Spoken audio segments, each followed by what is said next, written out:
So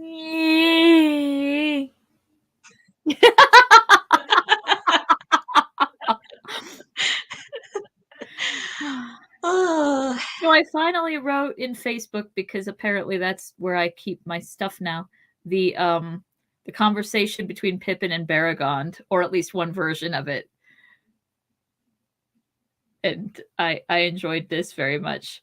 Do you want to hear it? Sure. Okay. Hang on. Do. There is me. All right, all our courage will be tested when the orcs attack. They are hideous to look upon. Oh, tell me about it. A band of 200 of them kidnapped my friend and me and dragged us through Rohan. It was not fun. I'm writing in a not entirely Tolkien vernacular because you can't, because the conversation devolves. Wow, well, at least they were not ring wraiths. The Nazgul are our most feared enemies. You'll understand when you see them. Oh, I have. They chased us through my homeland. The Witch King stabbed my friend. Oh, I'm sorry for your loss. Oh, no, he's fine. We took him to a super secret elf hotel where they healed him with magic. I see. Any other hideous foes you have faced on your journey? There was an evil tree tried to eat us, and a ghost, and some kind of squid thing, and a cave troll that stabbed my friend. Your friends seem to get stabbed a lot. No, just the one. That's true. He's the only one of them that gets stabbed. He's still fine. Anyway, there was also a Balrog. A Balrog? Yeah, it killed Gandalf. We were devastated. Gandalf brought you here, bro. Yes, he came back from the dead. You can tell by his clothes. See, I would change that to, oh yes, he got better. He got better. But I think that's it for Dread Foes. Strange. By this time I was expecting you to say that you'd faced the Dark Lord himself. I did. But it was through a crystal ball, and I don't like talking about it. Ha! Did nothing pleasant happen, or was it all just monsters? Oh, some of it was lovely. We spent some time in the Golden Wood, which is a story for children, and met an Ent named Fangorn, which is also a story for children. I wouldn't believe it either. But he gathered his folk and invaded Isengard. It was epic. I was there.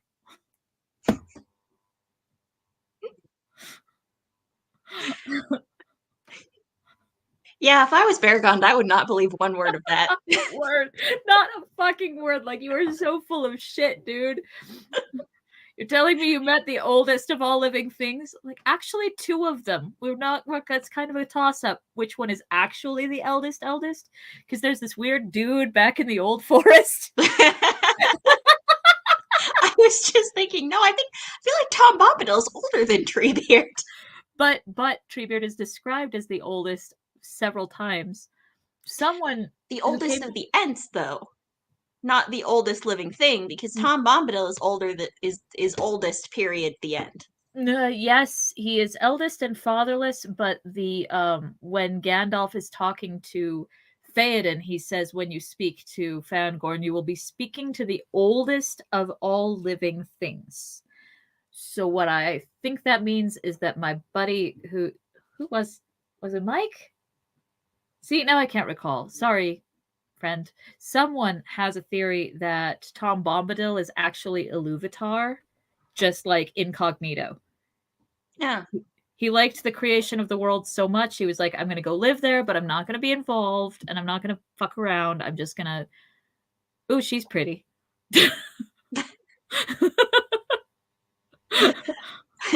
Okay, so I might fuck around a little bit, but I'm not going to get involved. And he does, when everyone's like, he is, like, who is he? He is. That's a very Eru kind of description. And also, yeah, by that, if that is correct, then he is not a living thing. He is above and beyond living things. He's a completely different thing. Yeah, well, that would explain why the ring has no effect on him. He's just like, this is cute. Yeah. And he can see people while they're wearing it. And he also has a lot in common. So he doesn't like, he can tell the evil things around him to fuck right off, and they do. But he doesn't do that. He doesn't just, like, go around defeating evil things as a hobby. He doesn't wipe out Old Man Willow for good and save that corner of the world from darkness. He treats them all like they have a right to exist. And that reminds me of the childlike empress in the Neverending Story, who also is considered worshipful by everyone, evil and good alike, because she does not draw a distinction between them. This is brought up a few times. So I'm like, yeah, that's a God thing right there. Like, not just a God, but like creator God thing. So it might be true. Yeah. Oh. Did Treebeard hatch from a seed? Don't think so. Right? I thought it was more of a Horn situation where what's her face woke up the trees and turned them into Ents. Yavanna. Yavanna, after what's his face made the dwarves, and she was like, "Yo, that's not fair. I get to make some shit." Right? And I'm like, God damn it, one more thing to be chopping down my trees. I'm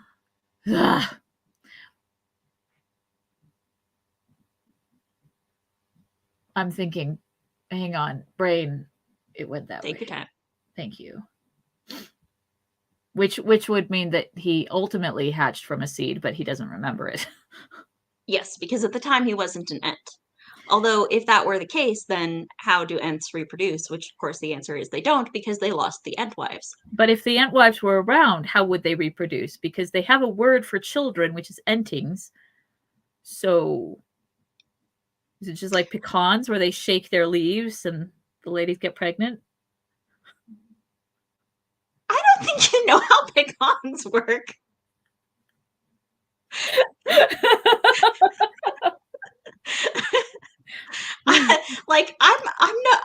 I'm not a botanist, but I'm pretty sure that's not how trees reproduce either.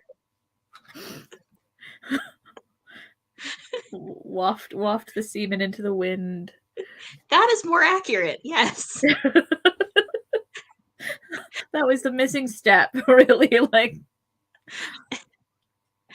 I'm just like, it's not. They're not just doing like a sexy and I know it dance with their leaves.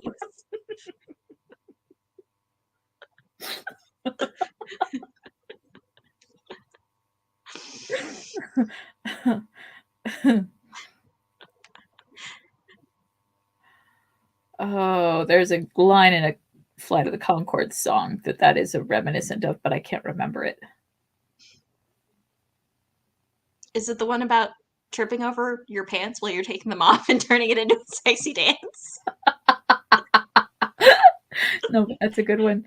No, the one where my lyrics are so virile, every woman they make. Oh, all of the ladies, and it made all of the ladies in the first 2 rows pregnant. Yeah, that's right. Yep. Yeah, and I realize my lyrics can be sexist, but all you sexy bitches know that I'm trying to correct this. Anyway, what are you working on today? I am going to be working on my Disctober that I did not do this morning because we were at the farmer's market. And the Disctober prompt for today is food. Sausage in a bun? What's that? Sausage in a bun? Or dwarf no, bread? Actually, I got a request, which someone wanted me to do something from the scene where Death steals all the food from the fancy restaurant. And, yeah, and I think I've got an image in mind. It'll be a little off book, but it'll be the right topic. We've got laughter. Mm-hmm. Have you seen these already? No, because I'm not on Facebook. Good. Smart human. Dragon. That's love, I think. Yeah. Aw, Errol. Yeah. Grief. I don't like that one. I mean, I like it, but it makes me sad. Like 500 likes, and that's got more comments than any of them. I was kind of like, huh, I'm not too pleased with this one because I was trying to make it look like rain was hitting her, and people think she's covered in bees. Ah, I mean, it looks like rain to me. It's the prompt was memory. That's Tiffany in the memory of the chalk, right? Yeah. Okay. Yeah, I don't think it looks like she's covered in bees. And there's anger. Mm-hmm. You know how many people have tattoos of the summoning dark? I'm like, why would you do that? It's like What? getting the tattoo of the One Ring, although we have friends who do that. Well, sure, but like, I don't know. I think the summoning dark is weirder to get tattooed. It is. It is. I guess I did see once though, someone got the tattoo of the guarding dark, and I was like, oh, that's clever. I like that. And it's one of those you recognize even though it was never described, because it's a circle with 3 lines through it like bars. Oh, neat. Yeah. And that's sadness.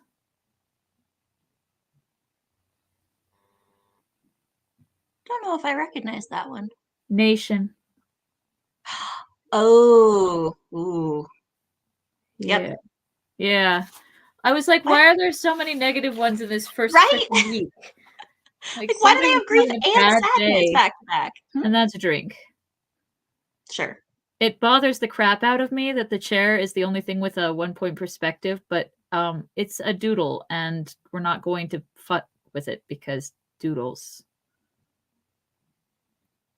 Yeah. Yeah. Yeah.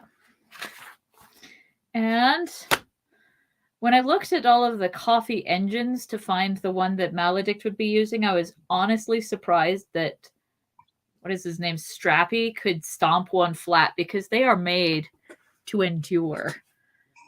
Maledict must have gotten his made like extra lightweight for travel or something. Well, that would make sense. Like if you're going to be hauling it around, it's going to be very lightweight and like possibly also a little bit fancy pants, because that's how it be. Art Nouveau. Oh, Deco. Actually, I think Maledict was a more deco kind of person. All right. Here we are.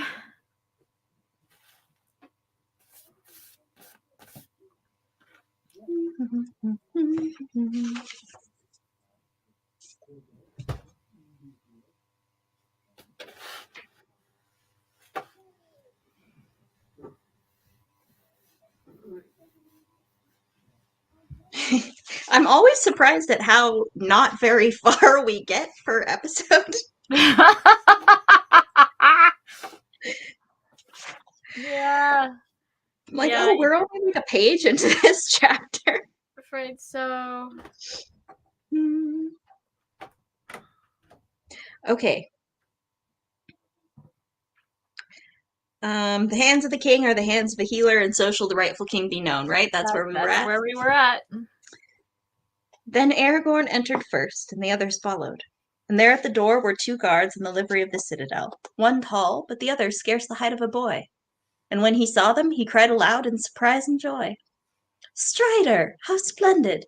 Do you know, I guessed it was you in the black ships, but they were all shouting corsairs and wouldn't listen to me. How did you do it? Pippin's just like, oh yeah, I knew that was you. Right. Everybody else freaked out, but I was like, oh yeah, that's my buddy. Who else? You don't believe a thing I say for some reason. Aragorn laughed and took the hobbit by the hand. Well met indeed, he said, but there is not time yet for travelers' tales. But Imrahil said to Éomer, is it thus that we speak to our kings? Okay, Imrahil, you know what? You have no cause to be a dick. No one even knows who you are. No one even knows you. Do you know how much more important Pippin is than you? Like, fuck off. Literally cannot even be compared. And that's outside of our joke that we don't remember who the hell he is. Like, right? Pippin is legitimately way more important than Imrahil. Oh, yeah. Yet maybe he will wear his crown in some other name. And Aragorn, hearing him, turned and said, Verily, for in the high tongue of old I am Elisar, the Elfstone, and Envinyatar, the Renewer. And he lifted from his breast the green stone that lay there. Strider shall be the name of my house, if that be ever established. In the high tongue it will not sound so ill, and Telcontar I will be, and all the heirs of my body. Yeah, I know people are dying and every second counts, but let's stop and discuss the name Strider and why I'm going to translate it into Elvish and then slap it on my on as a surname for my children. And with that, they passed into the house, finally. And as they went towards the rooms where the sick were tended, Gandalf told them of the deeds of Eowyn and Meriadoc. For, he said, long have I stood by them, and at first they spoke much in their dreaming, before they sank into the deadly darkness. Also, it is given to me to see many things far off. Oh, shut up. Right. Why is this chapter so full of people just being incredibly dickish? It is given to me to see many things. Yeah. You know what? Eeyore totally owned you like 5 minutes ago, bro. Right? Yeah, you're still smarting from that shit. Aragorn went first to Faramir, and then to the Lady Eowyn, and last to Merry. When he had looked on the faces of the sick and seen their hurts, he sighed. Here must I put forth all such power and skill as is given to me, he said. Would that Elrond were here, for he is the eldest of all our race, and has the greater power. And Eomer, seeing that he was both sorrowful and weary, said, First you must rest, surely, and at the least eat a little. But Aragorn answered, Nay, for these three, and most soon for Faramir, time is running out. All speed is needed. I'm so glad we spent that time arguing about my last name. Then he called to Eoreth and said, You have store in this house of the herbs of healing? Yes, lord, she answered, but not enough, I reckon, for all that will need them. But I am sure I do not know where we shall find more. For all things are amiss in these dreadful days, what with fires and burnings, and the lads that run errands so few, and all the roads blocked. Why, it is days out of count since ever a carrier came in from Lossarnach to the market. But we will do our best in this house with what we have, as I am sure your lordship will know. I will judge that when I see, said Aragorn. One thing also is short. Time for speech. Okay, now you're being a dick. But also, he's not wrong. He's not wrong. Tick-tock, bitch. Come on. Pitter-patter. Have you Athalots? I do not know, I'm sure, lord, she answered. At least not by that name. I will go and ask of the herb master. He knows all of the old names. It is also called Kingsfoil, said Aragorn. And maybe you know it by that name, for so the country folk call it in these latter days. Oh, that, said Eoreth. Well, if your lordship had named it at first, I could have told you. No, we have none of it, I'm sure. Why, I have never heard that it had any great virtue, and indeed I have often said to my sisters when we came upon it growing in the woods, Kingsfoil, I said. 'Tis a strange name, and I wonder why 'tis called so. For if I was a king, I would have more plants more bright in my garden. Still, it smells sweet when bruised, does it not? If sweet is the right word. Wholesome, maybe, is nearer. Wholesome, verily, said Aragorn. And now, dame, if you love the Lord Faramir, run as quick as your tongue, and get me Kingsfoil, if there is a leaf in the city. And if not, said Gandalf, I will ride to Lossarnach with Eoreth behind me, and she shall take me to the woods, but not to her sisters. And Shadowfax shall show her the meaning of haste. Wow. Damn, everybody. Can everybody lay off Eoreth for a second? When Eoreth was gone, Aragorn bade the other women to make water hot. Heat water is okay. It's just a weird way to put it. I don't know. Then he took Faramir's hand in his and laid the other hand upon the sick man's brow. It was drenched with sweat, but Faramir did not move or make any sign, and seemed hardly to breathe. He is nearly spent, said Aragorn, turning to Gandalf. But this comes not from the wound. See, that is healing. Had he been smitten by some dart of the Nazgul, as you thought, you would have died that night. This hurt was given by some Southron arrow, I would guess. Who drew it forth? Was it kept? I drew it forth, said Imrahil, and staunched the wound. I did not keep the arrow, for we had much to do. Useless. Loser! Imrahil Haters Club.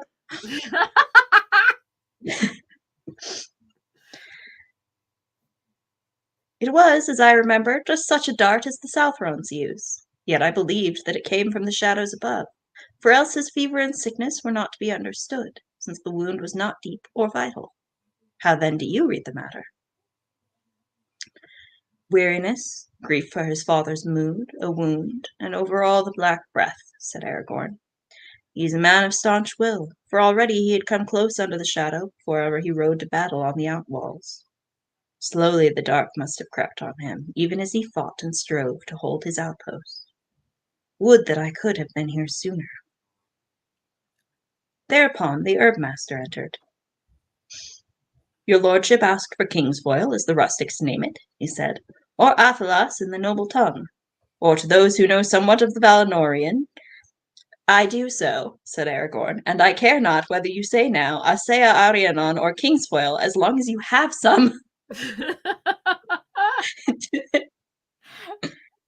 Your Tolkien's pardon, humor Lord. is so ponderous, but it would make such a great sketch, I think. Like, really what we need is Taika Waititi's Lord of the Rings. Oh god. Fuck you, everyone on Middle Earth is bisexual and a moron. Look, tell me I'm wrong. Not even Everyone in Middle Earth is bisexual and a moron. Headcanon. Your pardon, Lord, said the man. I see you are a lore master, not merely a captain of war.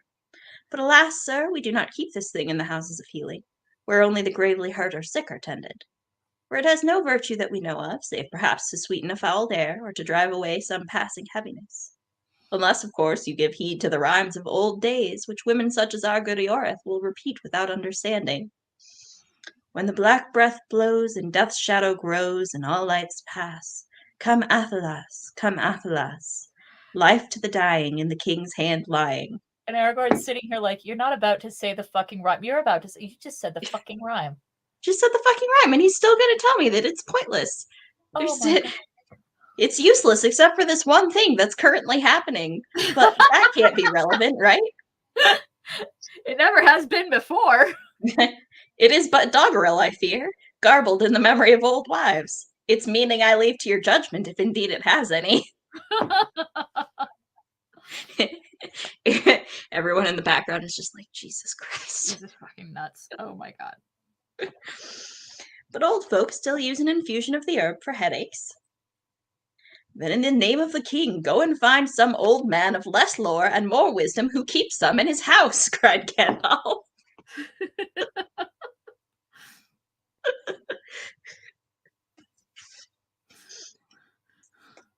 Now Aragorn knelt beside Faramir and held a hand upon his brow, and those that watched felt that some great struggle was going on, for Aragorn's face grew grey with weariness, and ever and anon he called the name of Faramir, but each time more faintly to their hearing, as if Aragorn himself was removed from them, and walked afar in some dark vale, calling for one that was lost.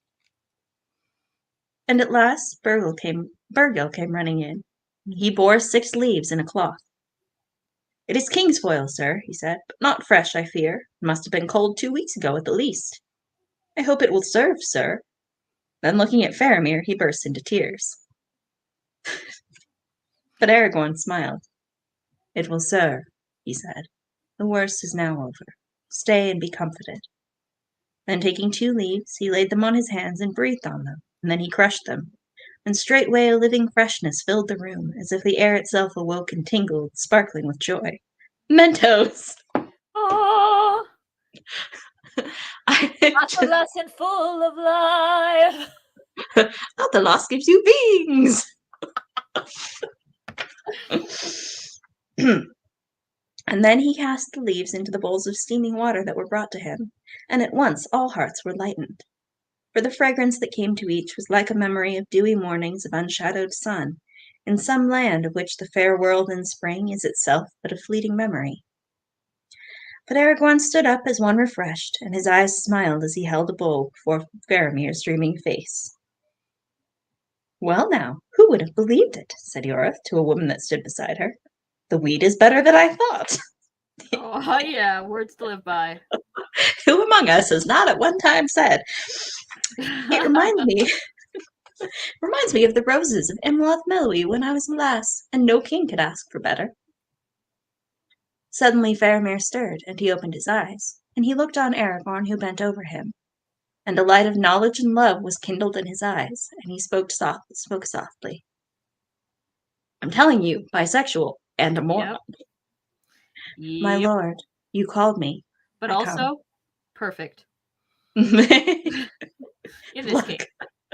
there is no conflict between being a bisexual moron and being perfect. Take it from me.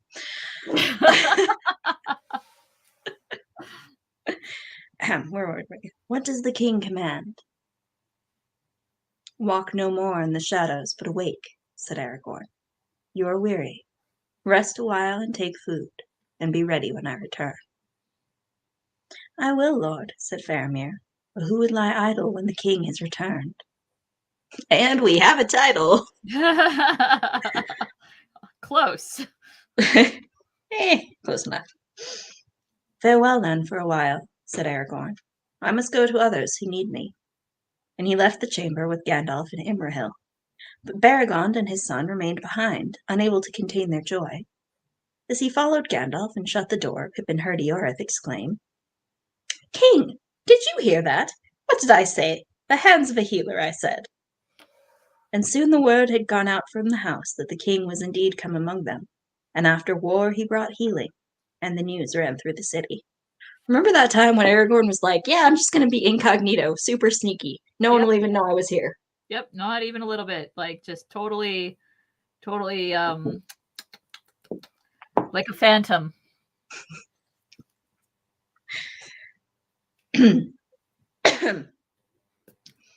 Aragorn came to Eowyn, and he said, "Here there is a grievous hurt and a heavy blow. The arm that was broken has been tended with due skill, and it will mend in time if she has the strength to live. It is the shield arm that is maimed, but the chief evil comes through the sword arm. In that there now seems no life, although it is unbroken. Alas, for she was pitted against a foe beyond the strength of her mind or body, and those who will take a weapon to such an enemy must be sterner than steel, if the very shock shall not destroy them. It was an evil doom that set her in this path. She is a fair maiden, the fairest lady of a house of queens." Here's the thing about that. She did what you couldn't do. Yeah. You sexist jerk. Right? I'm a little tired. Like, he's standing there like, "Oh, it was beyond her skill." Like, bitch, she achieved it. Yeah. She's still alive. She's still alive. She killed the Witch King, which you couldn't do.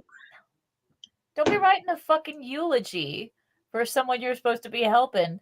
Just and the fact that she has so many virtues. What are her virtues? Well, she's pretty. Like, sure, but there's a little more to her than that. Yeah, just a touch, perhaps. Like, let's describe her prettiness. It was cold prettiness, but not really cold. Kind of like, I don't know, late February kind of cold. Yeah, we're about to have some real men writing about women shit happening here. Oh, Tolkien, we forgive you. We forgive you, but you're not walking away unscathed. When I first looked on her and perceived her unhappiness, it seemed to me that I saw a white flower standing straight and proud, shapely as a lily, and yet knew that it was hard as if wrought by elf-wrights out of steel. Or was it maybe a frost that had turned its sap to ice, and so it stood bitter-sweet, still fair to see, but stricken, soon to fall and die? Her malady begins far back before this day, does it not, Eomer? No, could you, weren't you just saying that you needed to hurry? Right? Like, could we stop talking about how she's pretty, but you totally knew that she was depressed? Right? Is this conversation strictly relevant? Maybe, like, if we picture him waiting for the hot water. There we go. He sent people away to fetch some hot water, and while they wait, he's like, so, Aemir, your sister, huh? You think she's like kind of fucked up? Little. Has been for a little while. Just a thought. I marvel that you should ask me, lord, he answered, for I hold you blameless in this matter as in all else. Yet I knew not that Eowyn, my sister, was touched by any frost until she first looked on you. Ha! Burn! And then we burn right back. Care and dread she had, and shared with me in the days of Wormtongue and the king's bewitchment. And she tended to the king in growing fear, but that did not bring her to this pass. Or My did friend. it, you blind asshole? Is My friend, said Gandalf, you blind asshole. You had horses and deeds of arms in the free fields, but she, born in the body of a maid, had a spirit and courage at least the match of yours. At least At Gandalf isn't being all like, oh, she's a girl, that she was powerless. He's like, no, honey. No, she was probably the best of all of you. Yeah. Just saying. Yet she was doomed to wait upon an old man whom she loved as a father, and watch him falling into a mean dishonoured dotage. And her part seemed to her more ignoble than that of the staff he leaned on. You know she changed his diapers. It's just a thing. Yeah. That's unfortunate. Yeah. Think you that Wormtongue had poison only for Theoden's ears? Dotard. What is the house of a Jarl but a thatched barn where brigands drink in the reek and their brats roll on the floor among their dogs? Have you not heard those words before? Saruman spoke them, the teacher of Wormtongue. Though I do not doubt that Wormtongue at home wrapped their meanings in terms more cunning. My lord, if your sister's love for you and her will, still bent to her duty, had not restrained her lips, you might have heard even such things as these escape them. But who knows what she spoke to the darkness, alone, in the bitter watches of the night, when all her life seemed shrinking, and the walls of her bower closing in about her, a hutch to trammel some wild thing. Where are those people with the fucking water?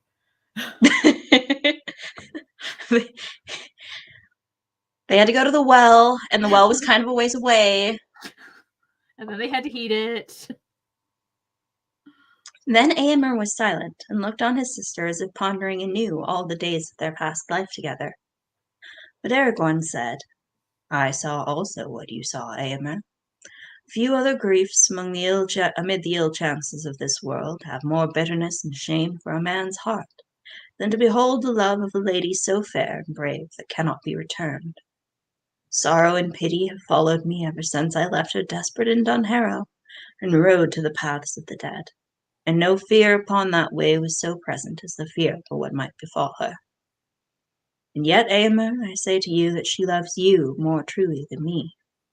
For you she loves and knows, but in me she loves only a shadow and a thought, a hope of glory and great deeds, in lands far from the fields of Rohan. In other words, I am uncomfortable when we are not about me. Yeah. like Eomer's like, hey, so to sum up this conversation, hey dude, your sister's kind of depressed. Well, like maybe, but mostly just because she's into you. But no, it's because of sexism and the fact that she was never allowed to do anything interesting with her life. Idiots. Yeah. Okay, you say that, but I'm pretty sure she also had a crush on me. Like, I'm just saying that's also, like, that probably was a big part of it. Yeah. Like, I saw it. I'm not denying it. Some things are about me. Okay, everything's about me a little bit. Just because really, it wasn't the fact of me. It was just the idea of me. It was like... Which that part's not wrong. It was the idea of him. Yeah. The idealized archetype of him. But that was coming from the fact that she was worth a lot more than the things she was being allowed to do. Oh, yeah. Little overqualified. Just a touch. I have maybe the power to heal her body and to recall her from the dark valley. But to what she will awake, hope or forgetfulness or despair, I do not know. And if to despair, then she will die, unless other healing comes, which I cannot bring. Alas, for her deeds have set her among the queens of great renown. King's bitch. Then Aragorn stooped and looked in her face, and it was indeed white as a lily, cold as frost, and hard as graven stone. But he bent and kissed her on the brow and called her softly, saying, Eowyn, Eamonn's daughter, awake, for your enemy has passed away. So we didn't even need to wait for the water, actually. Nope. All that, they Forehead. spent all that time getting the water and heating the water, and he didn't even use it. He will eventually. I mean, he used some earlier, but she did not stir, but now she began again to breathe deeply, so that her breast rose and fell beneath the white linen of the sheet. Once more, Aragorn bruised 2 leaves of athelas and cast them into steaming water. Aha! There we go. Aha! Now he's using the water. And he laved her brow with it, and her right arm lying cold and nerveless on the coverlet.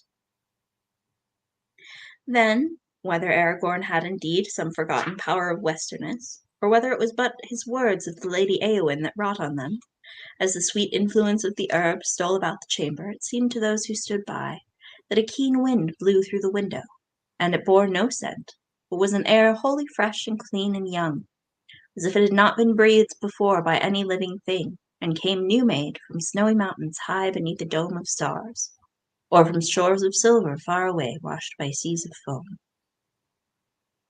Awake, Eowyn, Lady of Rohan, said Aragorn again, and he took her right hand in his, and felt it warm with life returning. Awake, the shadow is gone, and all darkness is washed clean. Then he laid her hand in Eomer's and stepped away. Call her, he said, and he passed silently from the chamber. Eowyn, Eowyn, cried Eomer amid his tears.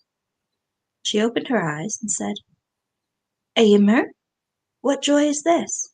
For they said that you were slain. Nay, but that was only the dark voices in my dream. How long have I been dreaming? Not long, my sister, said Eomer. Think no more on it. I am strangely weary, she said. I must rest a little, but tell me, what of the Lord of the Mark? Alas, do not tell me that that was a dream, for I know that it was not. He is dead, as he foresaw. He is dead, said Eomer. But he bade me say farewell to Eowyn, dearer than daughter. He lies now in great honor in the citadel of Gondor. It's a controversial opinion, but the movie did it better. Just the fact of Eowyn getting to say goodbye to Theoden was a lot more meaningful. Yeah, I liked that better. Yeah. That is grievous, she said, and yet it is good beyond all that I dared hope in the dark days, when it seemed that the house of Eorl was sunk in honor less than any shepherd's cot. And what of the king's esquire, the halfling? Eomer, you shall make him a knight of the Riddermark, for he is valiant. I love this. She comes to, and her first thought is, okay, you're alive. Her second thought is, okay, daddy's dead. And her third thought is, oh, we got to promote that hot halfling. He was fucking amazing. And that is a true leader right there. Yes. He lies nearby in this house, and I will go to him, said Gandalf. Eomer shall stay here for a while. Do not speak yet of war or woe until you are made whole again. Great gladness it is to see you wake again to health and hope, so valiant a lady. To health, said Eowyn, it may be so. At least while there is an empty saddle of some fallen rider that I can fill, and there are deeds to do. But to hope, I do not know.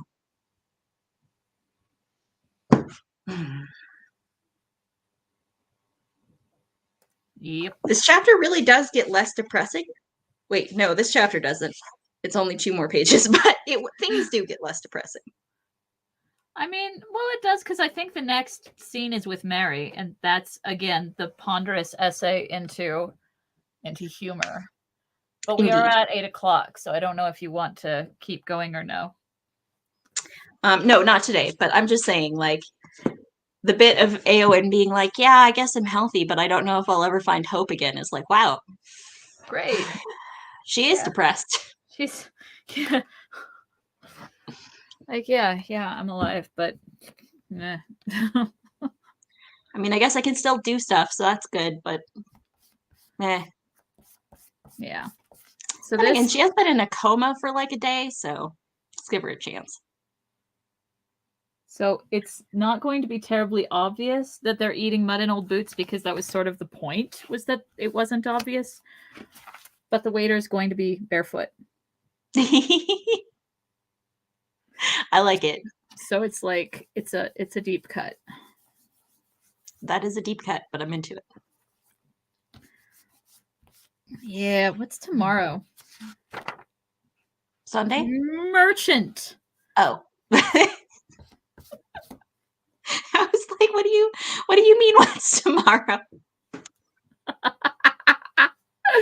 The prompt for tomorrow, merchant. I bet there'll be like 24 different dibblers. I should not do dibbler. Yeah, you should do something else. Yeah. What other merchants are there in Discworld? Right?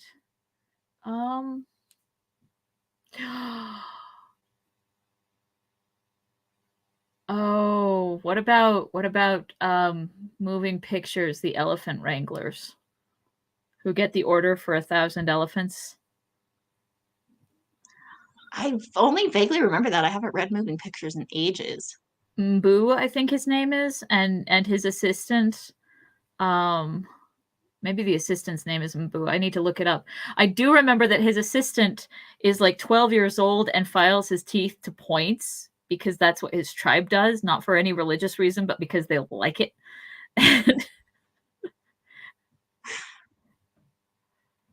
Yeah, that's my favorite part of that book. It's a great book, regardless, but most of it's like, here are some amazingly obscure references to Golden Age Hollywood crap. And then there's this random ass plot about these people getting this order and like collecting every elephant in Hawanda and getting them across the mountains. There you go. Yeah, it's fucking awesome. I love it. I would have to draw a lot of elephants. The other one that comes to mind is the chocolate shop in Thief of Time. Oh, yes. Yes, they make confectionery, not just chocolates. Oh, that Well, yes, that was beautiful. On that note, I am going to go make some barbecue. All right, Well, enjoy your dinner. I will. Thank you for reading. Anytime. And I will see you next Saturday. Yeah, if you're feeling well, I'll actually see you, and we probably won't do this. Indeed. Yeah. So I'll see you, but not the rest of the internet, but also. If the internet finds this, it won't be in real time. Hello, True. future humans. How is it? Hello, archaeologists of Did the we future. win? Oh, all right. I'll talk to you later. All right, cuidado. Llamas. Bye.